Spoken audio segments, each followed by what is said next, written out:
Pagi Gereja Oikos Online. Sebelum Anda melakukan aktivitas lebih lanjut, ikutilah Renungan Pagi hari Senin, Rabu, dan Jumat jam 4.30 pagi di YouTube channel Gereja Oikos Online.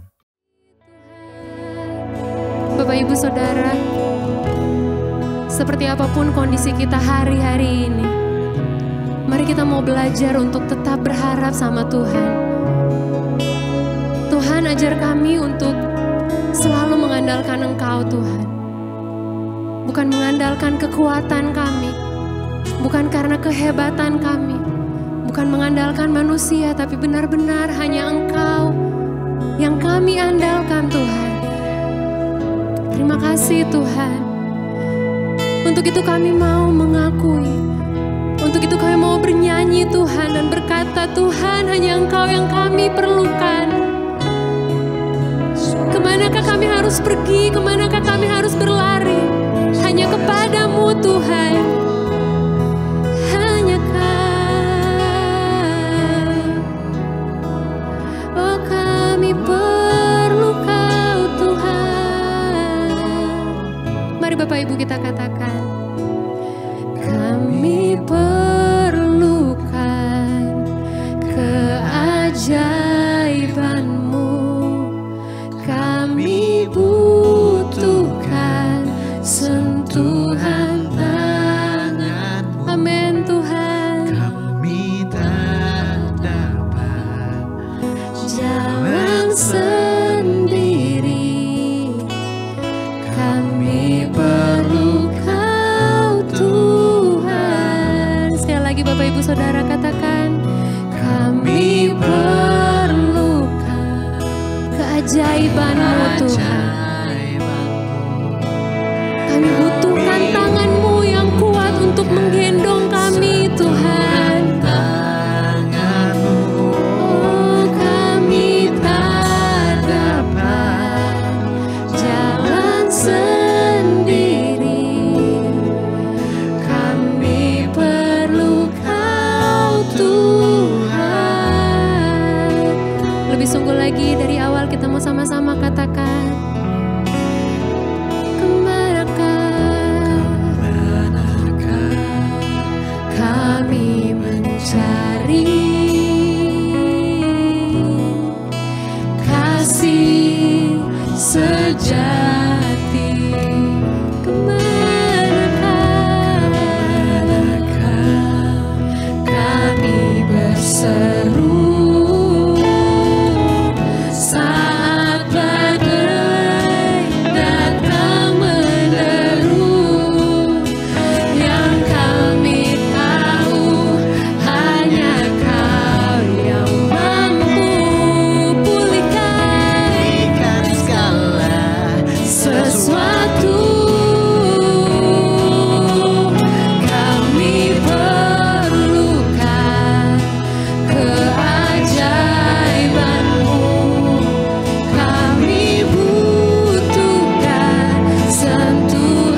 you Jesus. Bapa, lewat lagu ini yang menjadi pengakuan kami di hadapan Engkau. Hanya Engkau yang kami perlukan Tuhan. Hanya firman-Mu yang kami butuhkan Tuhan. Untuk menguatkan kami, untuk menopang kami Tuhan. Untuk menuntun langkah kami. Supaya ketika kami ada di persimpangan jalan sekalipun Tuhan, Engkau yang menuntun langkah kami agar kami gak salah Tuhan. Untuk itu Tuhan, biar di kesempatan pagi menjelang siang hari ini Tuhan, kami mau buka hati kami mau buka pikiran kami Tuhan. Dan kami minta kemurahan-Mu Tuhan untuk menyingkapkan firman-Mu. Agar kami diberikan kepekaan, agar hari demi hari kami semakin taat sama Engkau Tuhan. Terima kasih Yesus. Terima kasih untuk kesempatan yang Kau berikan bagi kami untuk menyembah dan memuji Engkau. Biar hanya hati-Mu yang disenangkan lewat pujian penyembahan kami. Di dalam nama Tuhan Yesus Kristus kami siap untuk mendengarkan firman-Mu. Ini ucapan syukur kami Tuhan. Haleluya. Amin. Saya percaya kita semua diberkati Tuhan lewat pujian dan penyembahan. Amin. Mari kita mau siapkan hati kita untuk mendengarkan firman Tuhan.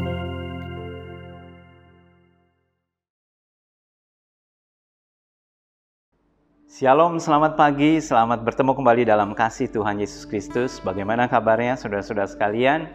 Saya berharap saudara tetap sehat, tetap semangat dalam menjalani hari-hari saudara. Mari kita satu dalam doa. Tuhan Yesus berkati pagi ini, berkati hari ini Tuhan. Menjadi hari yang menyenangkan bagi kami karena kami ingin memulainya terlebih dahulu di dalam Engkau. Di dalam nama Tuhan Yesus berfirmanlah. Amin. Kita masih berada dalam serial Hukum Taurat dan hari ini kita ambil di dalam Keluaran pasal 20 ayat 16. Janganlah mengucapkan saksi dusta tentang sesamamu. Saudara perhatikan kalimat tersebut. Jangan mengucapkan saksi dusta tentang sesamamu. Mengucapkan saksi dusta tentang seseorang, tentang sesamamu. Dengan kata lain, kalimat ini dengan sangat jelas, jangan menyebarkan hoax.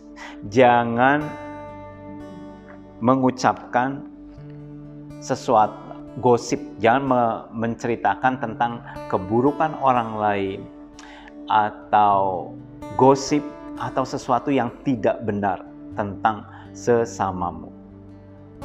Dunia penuh dengan hoax ya. Di mana-mana banyak sekali ya, ada orang termakan kabar dusta, ada orang termakan dengan berita-berita palsu, scammers di sana sini, banyak orang tertipu ya karena berita dusta tersebut. Nah, di sini Tuhan berkata, jangan engkau menjadi saksi dusta. Nggak boleh, anak Tuhan tidak boleh berbohong, anak Tuhan tidak boleh mengucapkan saksi dusta tentang sesama. Pada waktu Tuhan Yesus diadili oleh Pilatus, Pilatus tidak menemukan kesalahan apapun juga, baik dari perkataan Tuhan maupun juga dari perbuatan. Maka diambillah saksi palsu. Untuk mereka menjadi saksi palsu untuk memberatkan atau menyudutkan Tuhan Yesus atau membuat Yesus menjadi orang yang bersalah dan sangat bersalah. Saksi dusta ini dibayar untuk menjatuhkan Tuhan Yesus. Ada banyak orang-orang menjadi saksi dusta untuk menjatuhkan lawan politiknya, untuk menjatuhkan lawan-lawannya, dan mereka bersaksi dusta.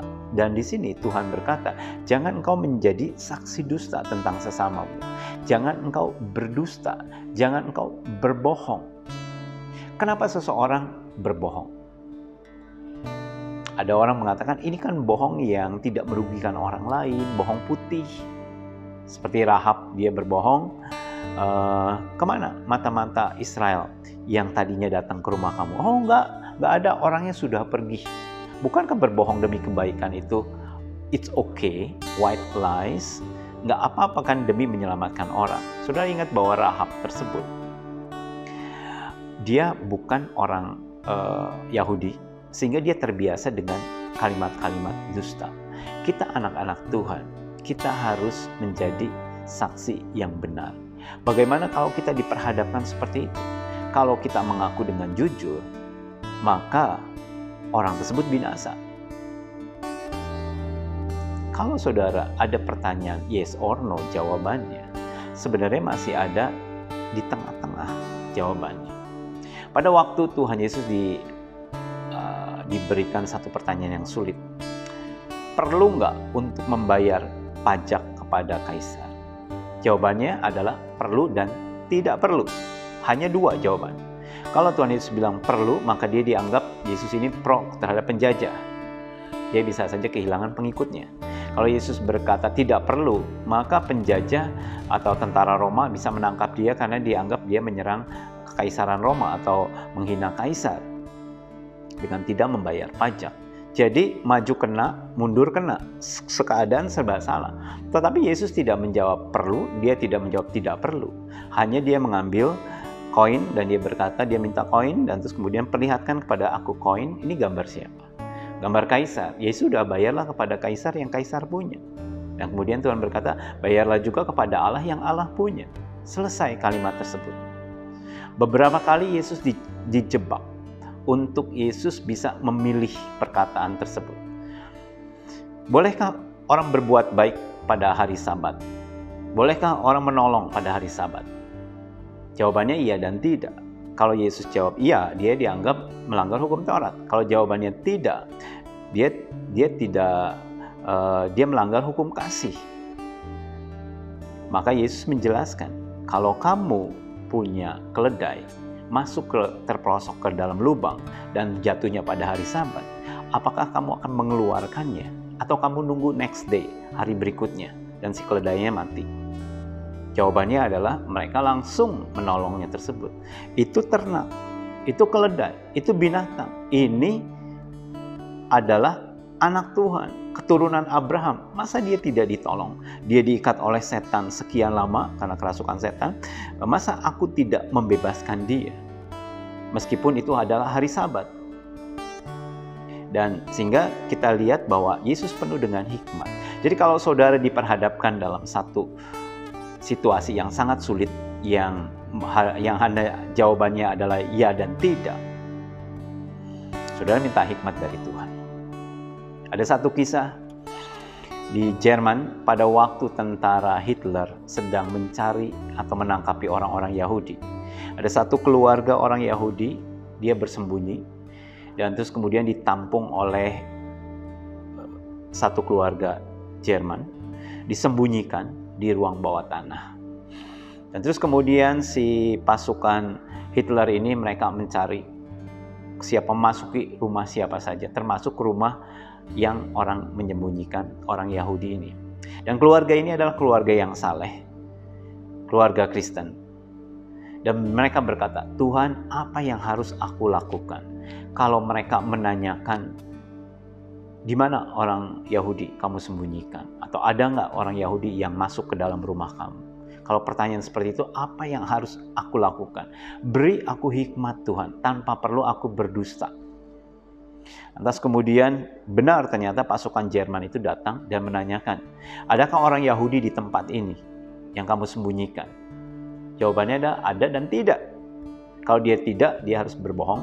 Kalau dia jawab ada, pasti ditangkap. Dan orang ini pasti dihukum atau dipenjarakan dan kemudian mungkin dihukum mati.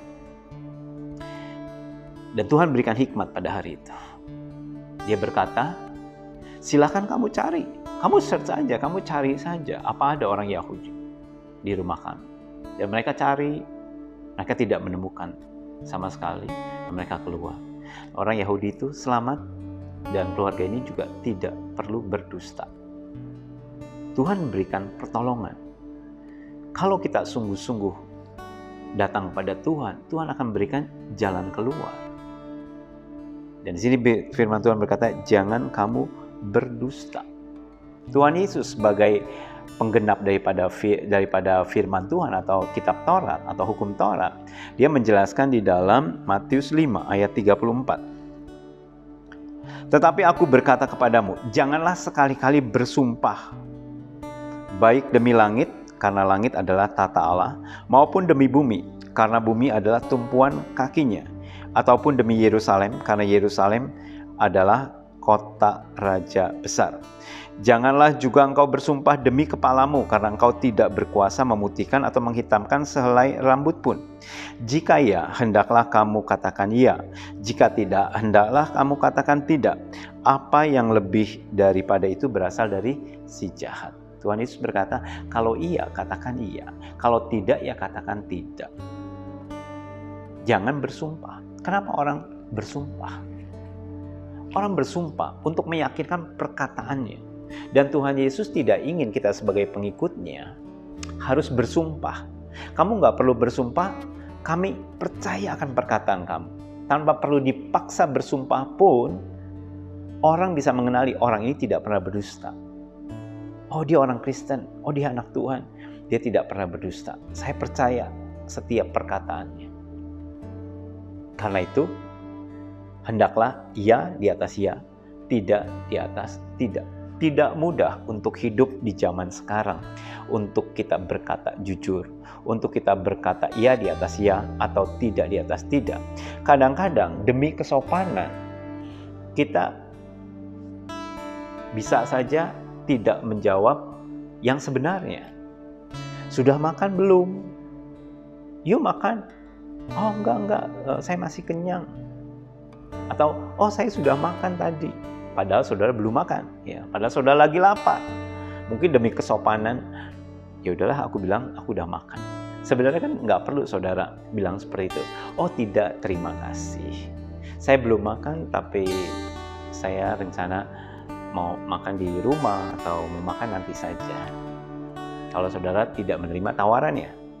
Jadi tanpa perlu gengsi, tanpa perlu jaim, jaga image, ya. Kita tidak perlu berdusta. Kenapa orang berdusta? Mungkin dia kepingin orang melihat dia, wow, sesuatu yang sangat luar biasa. Sehingga dia bisa saja mobilnya adalah mobil pinjaman, tapi dia bisa klaim, ini mobil saya, baru saya beli. Supaya orang lihat kepada dia, look up to him atau look up to her.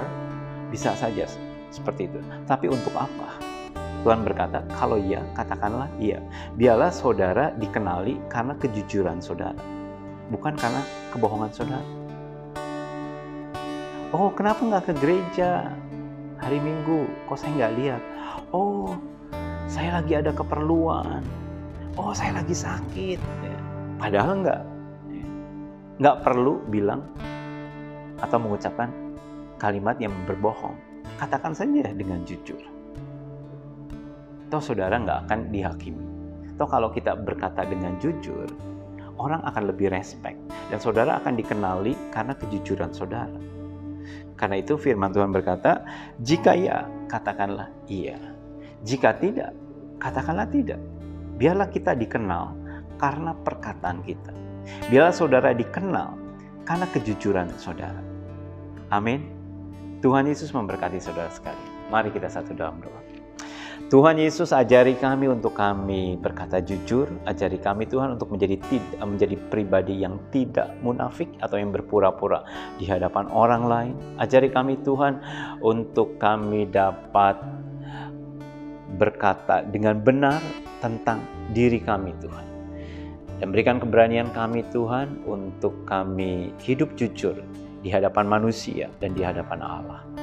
Berkati aktivitas anak-anak-Mu sepanjang hari ini. Dalam nama Tuhan Yesus. Amin. Tuhan Yesus memberkati saudara sekalian. Sampai jumpa kembali.